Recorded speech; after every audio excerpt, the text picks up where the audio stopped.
बच्चों, आपका स्वागत है श्याम सर की क्लास में। बच्चों, आज हम भौतिकी कक्षा 12 भाग 2 में बच्चों हम फर्स्ट के कुछ है इसमें टॉपिक और सेकंड पार्ट के भी कुछ टॉपिक हैं। आपका आज का जो अगला टॉपिक है वो है व्हीटस्टोन सेतु का सिद्धांत। जैसा कि आपको बताया गया था कि सभी महत्वपूर्ण नियम, प्रमेय एवं सिद्धांत, कक्षा 12 के सभी महत्वपूर्ण नियम, प्रमेय और सिद्धांत आपके सामने हम अगले पहला भाग आपको पहले बता चुके हैं बच्चों। उस वीडियो को अगर आप देख लेंगे और इस वीडियो को पूरा देख लेंगे तो आपका इस कक्षा 12 के महत्वपूर्ण आपके नियम, प्रमेय और सिद्धांत पूरे कवर हो जाएंगे। तो बिना देर किए हुए बच्चों, आज हम शुरू करते हैं इस भाग 2 को। भाग 2 में जैसा कि सारे आपको जितने भी इधर बताए जाएंगे सिद्धांत और प्रमेय और नियम, आप उसको अच्छे से पढ़ लेंगे। तो बिना देर किए हुए बच्चों, चलिए हम शुरू करते हैं। चलो बच्चों, शुरू करते हैं।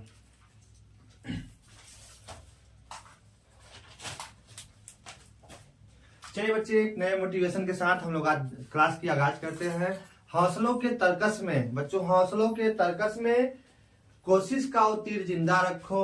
हौसलों के तर्कस में कोशिश का वो तीर जिंदा रखो। हार जाओ जिंदगी में सब कुछ, हार जाओ जिंदगी में सब कुछ, मगर फिर से जीतने की उम्मीद जिंदा रखो, फिर से जीतने की उम्मीद जिंदा रखो। इसी मोटिवेशन के साथ बच्चों आज हम क्लास की आगाज करते हैं। चलिए बच्चों, देखिए आपका जो है अगला जो है छठवां, जिसमें 5 उसमें पढ़ा है, छठवां यहाँ से हम शुरू किए हैं बच्चों।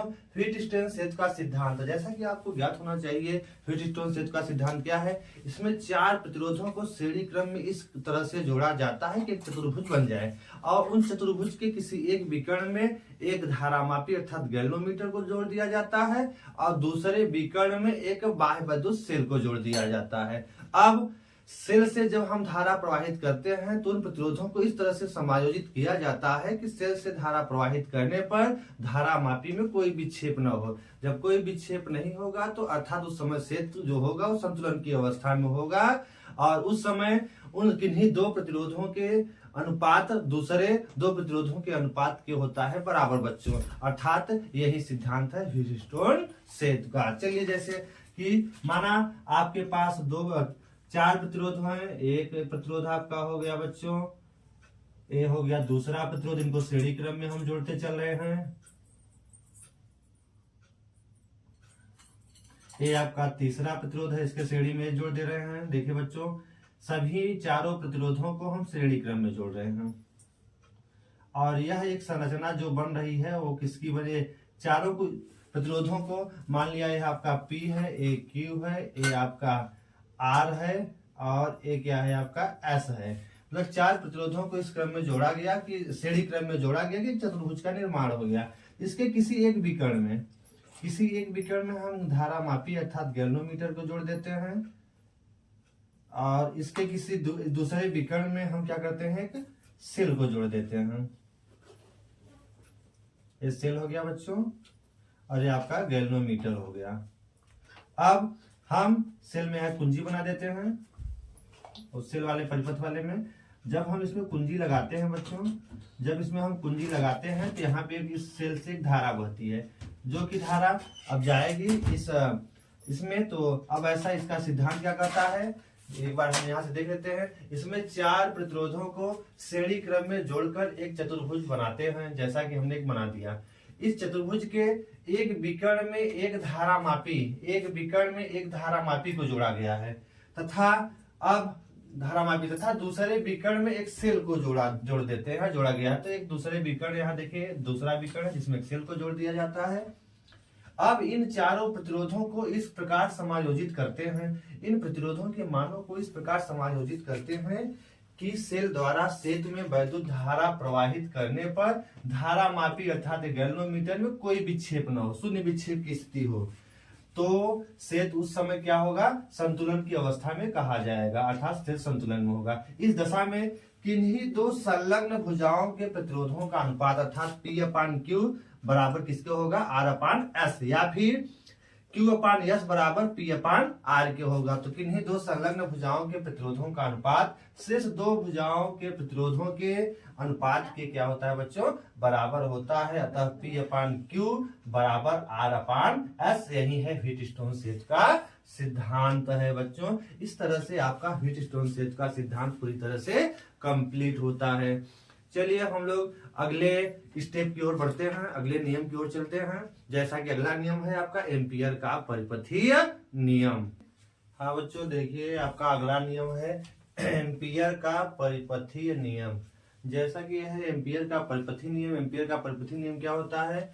किसी बंद पृष्ठ की सीमा के अनुदिश चुंबकीय क्षेत्र B का रेखीय समाकलन पथ द्वारा घिरी कुल धारा I का म्यू नॉट गुना होता है। अर्थात इंटीग्रल B इंटू DL का जो क्लोज सर्किट के लिए जो रेखीय समाकलन होगा वो किसके बराबर होगा? म्यू नॉट I के गुणनफल के बराबर होगा। अर्थात किसी क्लोज सर्किट में अगर बच्चों अगर यहाँ पे ढेर सी धाराएं हैं, कोई भी धारा मान लिया धारा कुल धारा I है, ठीक है बच्चों, तो इस धारा I तो इसका जो आपका होगा के अनुदिश जो चुंबकीय क्षेत्र का रेखीय जो समाकलन होगा वो इसमें उपस्थित धारा के म्यू नॉट गुना के क्या होता है बच्चों? बराबर होता है। तो बहुत छोटा सा नियम है। किसी बंद पृष्ठ की सीमा मतलब किसी क्लोज सर्किट के लिए नियम लागू होता है। किसी क्लोज सर्किट में अगर धारा है, उसमें कोई धारा अगर बहती है तो उसके लिए एम्पियर का परिपथीय नियम लागू होता है। तो यह एम्पियर का जो परिपथीय नियम होता है, चुंबकीय क्षेत्र B इंटू DL, DL क्या है? इसका छोटा सा जो हिस्सा है, सूक्ष्म लंबाई जो इसका DL है, और इसका जो यह है चुंबकीय क्षेत्र यहाँ पे, इसके कारण जो चुंबकीय क्षेत्र होगा, चुंबकीय क्षेत्र आपका B और ये सूक्ष्म लंबाई DL जो होगा, इनका आपका रेखीय समाकलन क्लोज सर्किट के लिए म्यू नॉट I के गुणनफल की क्या होता है? बराबर होता है। छोटा सा नियम है, इसको बच्चों आप तैयार कर लीजिएगा। हाँ बच्चों देखिए, हम 8वें नियम की व्याख्या करते हैं। जैसा कि 8वां नियम है फैराडे के विद्युत चुंबकीय प्रेरण संबंधी नियम। देखिए बच्चों, फैराडे ने कहा था कि यदि किसी चालक के फ्लक्स में परिवर्तन होता है, चुंबकीय फ्लक्स में परिवर्तन होता है, तो उसमें एक प्रेरित विद्युत वाहक बल उत्पन्न होता है, और यदि वह परिपथ एक क्लोज सर्किट है तो उसमें एक प्रेरित धारा भी उत्पन्न हो जाती है। यही फैराडे का विद्युत चुंबकीय प्रेरण संबंधी नियम है।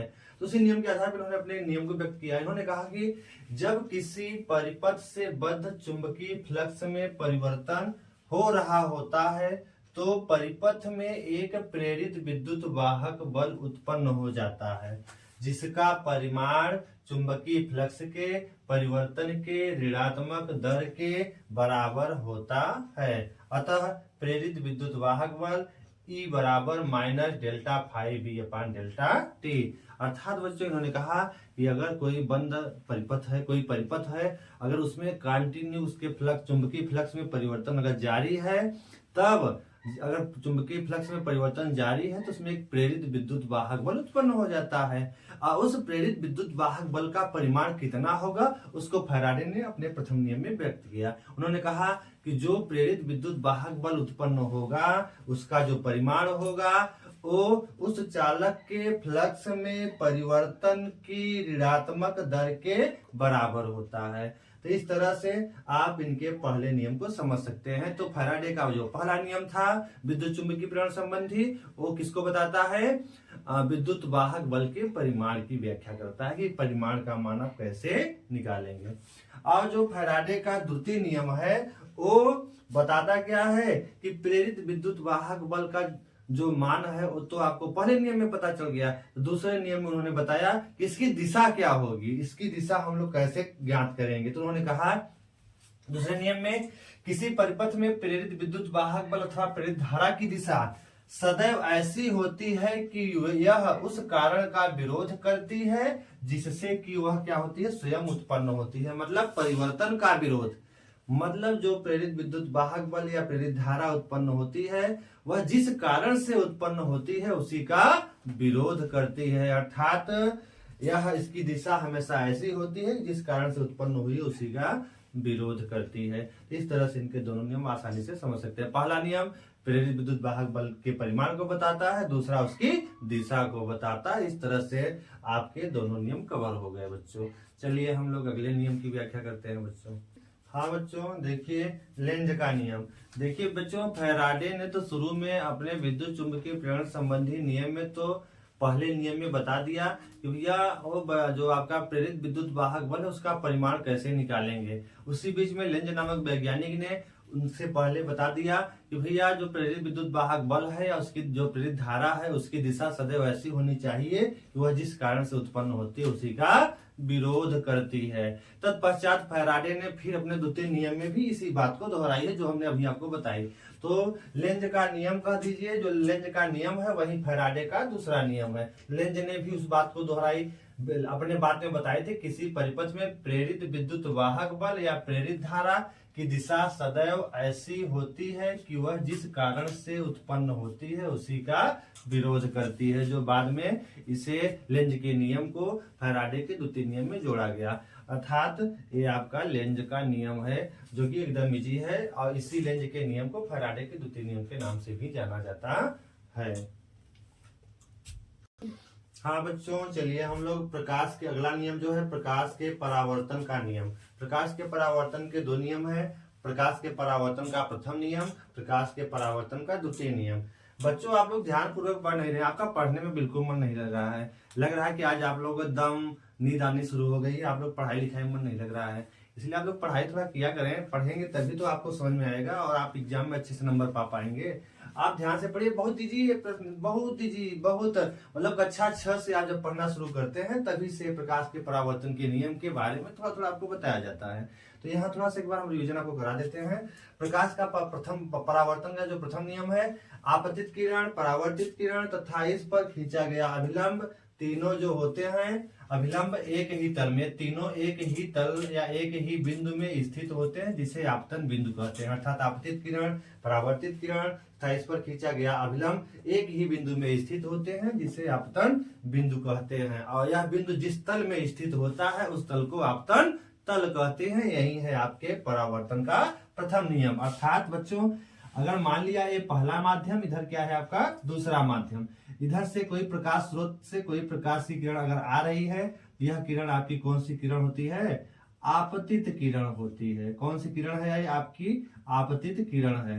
और जब आकर के इस माध्यम में अगर पढ़ करके यहाँ इस माध्यम पर पड़ती है और पढ़ करके यहाँ से क्या होती है?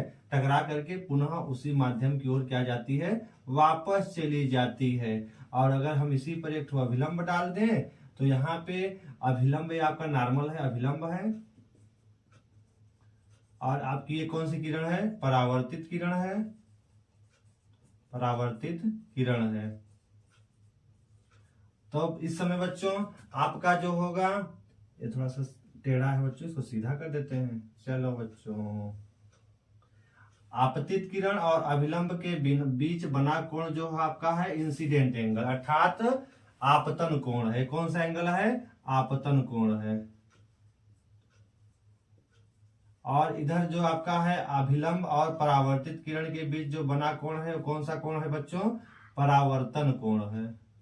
और ये दोनों कोण आपस में क्या होते हैं? बराबर होते हैं। तो पहला नियम जो है कि आपतित किरण, परावर्तित किरण और इन पर खींचा गया अभिलंब तीनों एक ही बिंदु पर स्थित होते हैं, उस बिंदु को आपतन बिंदु कहते हैं। अर्थात बच्चों ये आपका आपतन बिंदु है, ये वाला बिंदु, ये पॉइंट आपतन। और यह जो तल है, ये तल कौन सा तल कहलाता है? आपतन तल कहलाता है। ये आपका प्रथम नियम है। द्वितीय नियम, आपतन कोण जो आपका आई है वो परावर्तन कोण आर के क्या होता है? बराबर। अर्थात कोण आई कोण आर के हमेशा बराबर। इसका तात्पर्य है बच्चों, मतलब ये प्रकाश की किरण किसी माध्यम से चल करके जिस एंगल से आकर किसी दूसरे माध्यम पे टकराएगी, उसी एंगल, उसी कोण से वो क्या होगी? वहां से रिफ्लेक्ट होगी, मतलब वापस जाती है। इसी को कहा जाता है आपके परावर्तन का दूसरा नियम, कोण आई कोण आर के बराबर। अर्थात यदि कोई प्रकाश की किरण 45 डिग्री के एंगल से आती है तो कितने से वापस जाएगी? 45 से वापस जाती है। तो इस तरह से आपके इस परावर्तन के दोनों नियम बच्चों क्या हो जाते हैं? कंप्लीट हो जाते हैं। चलिए हम लोग अगले नियम की व्याख्या करते हैं, प्रकाश के अपवर्तन के नियम की। हाँ देखिए बच्चों, प्रकाश के अपवर्तन के नियम, प्रकाश के परावर्तन के नियम आपको बताया गया। अब देखिए प्रकाश के अपवर्तन के नियम।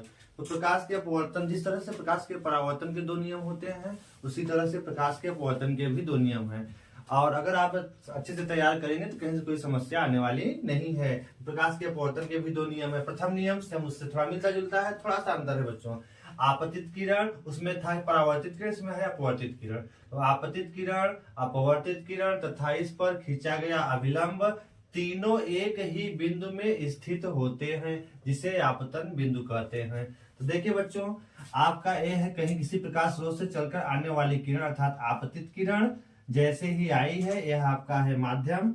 तो आपतित किरण जब चल करके आई है तो यहाँ पे देखिए आपतित किरण आकर के माध्यम से टकराई और टकराने के बाद अंदर प्रवेश करती है, और इस किरण का क्या हो गया बच्चों, यहाँ पे अपवर्तन हो गया। ये हो गई आपकी अपवर्तित किरण, और इस पर एक खींचा गया जो ये आपका है अभिलंब है बच्चों। ये क्या है, अभिलंब है। खींचा गया अभिलंब तीनों एक ही बिंदु में स्थित होते हैं, जिस बिंदु को आपतन बिंदु कहते हैं। अर्थात ये है पहला नियम वही, आपतित किरण अपवर्तित किरण, इस पर खींचा गया जो आपका अभिलंब है, तीनों एक ही बिंदु में स्थित होते हैं, जिस बिंदु को क्या नाम दिया गया है, आपतन बिंदु कहते हैं। तो इस तरह से आपका ये है प्रकाश के अपवर्तन का प्रथम नियम।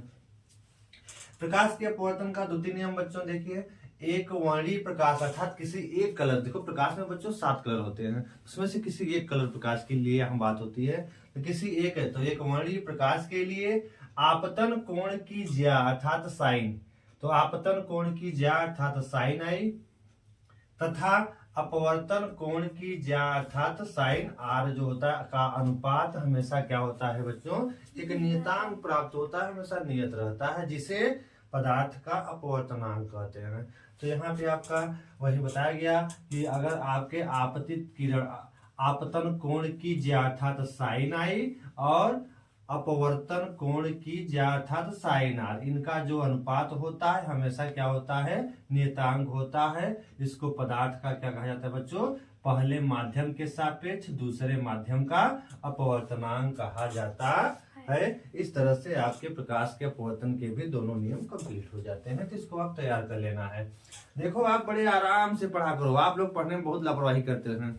आप थोड़ा अच्छे से पढ़ेंगे तो आपका ये टॉपिक कवर होगा, अगर नहीं पढ़ेंगे तो थोड़ा सा छूटता रहेगा। बहुत इजी है, एकदम आसानी तरीके से आप पढ़िए। चलते हैं हम लोग अगले नियम की ओर चलते हैं। हाँ बच्चों, चलिए हम लोग हाइगेंस के द्वितीयक तरीकाओं के सिद्धांत के बारे में चर्चा करते हैं। जैसा कि हाइगेंस के द्वितीयक तरीकाओं का सिद्धांत क्या है, इन्होंने कहा कि अगर प्रकाश स्रोत से चलने वाली प्रकाश तरंगे अगर आगे बढ़ती है, इन्होंने तो कहा कि प्रकाश तरंगों के रूप में चलती है, और प्रकाश जब तरंगों के रूप में चलती है तो उसकी प्रकृति इन्होंने कहा अनुप्रस्थ होती है। अनुप्रस्थ तरंगों को चलने के लिए एक माध्यम की आवश्यकता होती है। तो हाइगेंस ने अपने तरंग सिद्धांत में बताया कि वह माध्यम काल्पनिक माध्यम ईथर है, जिसमें होकर के प्रकाश तरंगे संचरित होती है। बाद में इनका यह जो इनकी सिद्धांत था वो विफल हुआ था, और जो कि कोई काल्पनिक माध्यम ईथर जो इन्होंने कल्पना की थी होता ही नहीं है, बाद में ये प्रूव हुआ था। तो इन्होंने अपने उसी के आधार पर हाइगेंस ने अपने द्वितीयक तरीकाओं के सिद्धांत को प्रस्तुत किया। इनके द्वितीयक तरीकाओं का सिद्धांत क्या है देखिए, हाइगेंस ने अपने द्वितीयक तरीकाओं के सिद्धांत में निम्नलिखित परिकल्पनाएं की। इन्होंने अपने सिद्धांत में क्या क्या परिकल्पना की। पहली परिकल्पना क्या, इन्होंने कहा किसी माध्यम में स्थित वह पृष्ठ जिसमें स्थित सभी कण कंपन की समान कला में हो तरंगाग्र कहलाता है। मतलब किसी माध्यम से चलने वाली प्रकाश तरंगे अगर चल रही है, तो अगर हम किसी समय तो किसी माध्यम में स्थित वह पृष्ठ जिसमें स्थित सभी कण, किसी माध्यम में स्थित वह पृष्ठ जिसमें स्थित सभी कण, पहला कण हो चाहे दूसरा कण हो चाहे तीसरा कण हो, सभी कण किसी क्षण कंपन की अगर समान कला में है तो वह क्या कहलाता है, तरंगाग्र कहलाता है। तो कहने का मतलब अगर माध्यम का कण पहला दूसरा तीसरा एक कण है, अगर एक किसी क्षण हमने देखा तो कंपन की समान कला में है, तो इनके द्वारा जो बनेगा वो क्या कहलाएगा, तरंगाग्र कहलाता है। तो इनकी पहली परिकल्पना थी तरंगाग्र के संबंध में। इन्होंने दूसरी परिकल्पना क्या की, तरंगाग्र पर स्थित प्रत्येक माध्यम कण, मतलब पहला माध्यम कण हो दूसरा और तीसरा, तो तरंगाग्र पर स्थित प्रत्येक माध्यम जो कण होगा वो एक नए तरंग स्रोत का कार्य करता है। मतलब अब अगर यह प्रकाश स्रोत था तो यहाँ से तरंगे आगे बढ़ी, तो यहाँ पे अगर ये आपका तरंगाग्र है तो तरंगाग्र पर स्थित प्रत्येक कण जितने भी कण होंगे वो भी अब नई तरंगे, अपने से नई तरंगे क्या करते हैं, उत्पन्न करते हैं। सभी कण अपने से क्या करते हैं, नई तरंगे उत्पन्न करते हैं। चारों दिशा में तरंगे चारों दिशाओं में विस्तृत होती है, मतलब आगे भी जा सकती है और पीछे भी जा सकती है। तो यही लिखा गया है दूसरे में। तरंगाग्र पर स्थित प्रत्येक माध्यम कण एक नए तरंग स्रोत का कार्य करता है, जिससे नई तरंगे सभी दिशाओं में आगे भी बढ़ती हैं और पीछे भी चलती है, सभी दिशाओं में निकलती हैं। इन तरंगों को द्वितीयक तरंगिकाएं कहते हैं। तो हाइगेंस ने जो तरंगिकाएं तरंगाग्र पर स्थिर माध्यम कण से जो तरंगे चारों दिशाओं में संचरित होती हैं, उन तरंगों को इन्होंने क्या नाम दिया है? द्वितीयक तरंगिकाएं इन्होंने कहा है। कहा वो तरंगिकाएं कौन सी तरंगिकाएं कहलाती हैं? द्वितीयक तरंगिकाएं कही जाती हैं। आगे इन्होंने अपनी तीसरी परिकल्पना में क्या बताई? यदि किसी क्षण इन द्वितीयक तरंगिकाओं से स्पर्श करते हुए पृष्ठ या अनुवालेप, पृष्ठ खींचे या उसको कहा जाता है अनुवालेप, अनुवालेप खींचे, पृष्ठ खींचे या क्या खींचे? अनुवालेप खींचे, तो यह जो पृष्ठ या अनुवालेप होगा उस क्षण तरंगाग्र की नई स्थिति को प्रदर्शित करेगा। अर्थात जब ये तरंगे द्वितीयक तरंगिकाएं आगे बढ़ती हैं, आगे बढ़ रही हैं, चारों दिशाओं में संचरित हो रही हैं, तो अगर हम किसी क्षण हम अगर इन द्वितीयक तरंगिकाओं से होते हुए एक अनुवालेप यहाँ पे देखिए खींचे हैं, अनुवालेप खींचे, तो यह अब इस तरंगाग्र की नई स्थिति, पहला तरंगाग्र यहाँ था, अब यह तरंगाग्र की नई स्थिति को व्यक्त करेगी। यह है तरंगाग्र की नई स्थिति, अनुवालेप जो है। तो आगे वाली अनुवालेप के बारे में तो हाइगेंस ने तो व्याख्या की, लेकिन जो पीछे भी एक अनुवालेप बनेगा इसकी व्याख्या हाइगेंस नहीं कर पाए। इन्होंने कहा कि उसको आप ऐसे ही मान लीजिए, वहां कोई प्रकाश नाम की चीज नहीं है, मतलब उसको इन्होंने उसकी व्याख्या नहीं कर पाए, व्याख्या इसकी करने में विफल रहे। तो आगे वाले अनुवालेप को उन्होंने कहा कि यह नई तरंगिकाओं की स्थिति को व्यक्त करती है, मतलब जो किसी क्षण जो तरंगाग्र की नई जो स्थिति है जो द्वितीयक तरंगिकाओं के द्वारा बनी है, वह क्या बताती है? तरंगाग्र की नई स्थिति को प्रदर्शित करती है। मतलब जो किसी क्षण इन द्वितीयक तरंगिकाओं से होती हुई हम अनुवालेप जो हमने खींचा है, ये तरंगाग्र की कौन सी स्थिति है बच्चों? द्वितीयक स्थिति होती है, जो नई स्थिति को व्यक्त करती है। इस तरह से बच्चों आपके हाइगेंस के द्वितीयक तरंगिकाओं का सिद्धांत भी कंप्लीट हुआ। इस तरह से आप बच्चों चाहे तो आप भौतिकी के कक्षा 12 के सभी जो महत्वपूर्ण नियम, प्रमेय और सिद्धांत हैं, पार्ट 1 का हो चाहे पार्ट 2 मतलब फर्स्ट पेपर का हो चाहे सेकंड पेपर के बुक की हो, सभी हमने जो महत्वपूर्ण आपके नियम, सिद्धांत और प्रमेय थे, हमने 2 वीडियो में आपको बता दिया। पहले वीडियो में हमने हिसाब के नियम तक हमने बताया था, और दूसरे वाले भाग में हमने आपको बताया बच्चों आपका व्हीटस्टोन सेट से शुरू किए और आपका लास्ट हाइगेंस के द्वितीयक तरंगिकाओं का सिद्धांत है। इन सारे नियमों और सिद्धांतों और प्रमेयों को आप अगर अच्छे से पढ़ लेंगे तो आपका बोर्ड एग्जाम में बहुत अच्छा नंबर आएगा। और हम आपको जब पढ़ेंगे तो अच्छा नंबर आएगा, तो उसके लिए हम आपको एक और बातें बताते हैं कि देखिए बच्चों, इसको आप थोड़ा सा केयरफुली पढ़िएगा, क्योंकि यहाँ से आपके अच्छे नंबर उठने वाले, मतलब यहाँ से जरूर देखिए हाइगेंस का जो द्वितीयक तरंगिकाओं का सिद्धांत है कई बार पूछा है, तो ये आप अच्छे से इसको पढ़ लेना। हाँ, इसमें इसके आधार पर 2 डेरिवेशन है। हाइगेंस के द्वितीयक तरंगिकाओं के सिद्धांत के आधार पर प्रकाश के परावर्तन और अपवर्तन की भी व्याख्या की जाती है। अगर इनका नियम आपको अच्छे से समझ में आ गया है तो उनके डेरिवेशंस करने में कहीं से कोई समस्या नहीं आएगी। इस तरह से आप इसको पढ़ करके अपने मार्क्स को बढ़ा सकते हैं। एक बार आप पेपर देने जाने से पहले एक बार जरूर इसको रिवीजन कर लेना बच्चों। आप एक बार रिवीजन दोनों भागों को जरूर करिएगा, दोनों भागों का रिवीजन कर लेंगे